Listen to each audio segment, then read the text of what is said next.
A Little Pollen, a Loud Sneeze. By Daffodil Kids Time.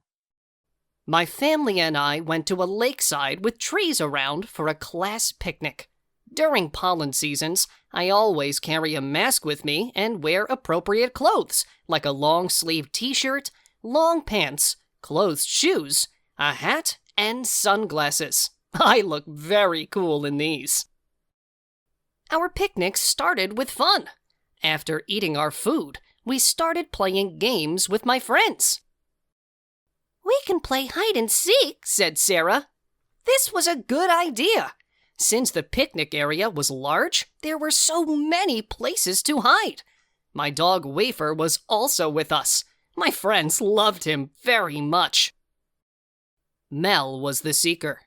He leaned his head against the tree, closed his eyes with one arm, and started counting.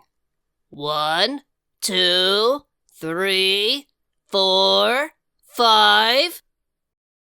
Meanwhile, we all started looking for a place to hide. Wafer was running after me. I finally found a huge tree that I could hide behind. Of course, Wafer did it too.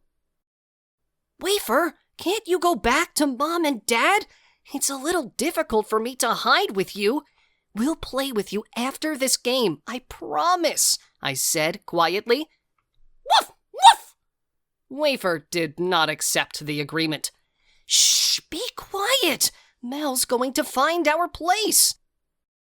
Just then, I saw a tiny white thing slowly floating towards me. It landed on the tip of my nose. I was lucky I had my mask on, because this white thing was a pollen grain. Even though I had a mask, I felt like I was about to sneeze at any moment. "Don't sneeze, Oliver! Don't sneeze!" I started whispering to myself. No matter how hard I tried, here it comes! Achoo! Wafer started sneezing after me. When I sneezed, the pollen on the tip of my nose flew again. I had one eye on Mel, wandering around seeking for us, and one eye on the tiny pollen. After all that noise, Mel found our place and tagged us. Then it was my turn to find my hiding friends. Wafer helped me too. We returned to our families and told them everything when our game ended.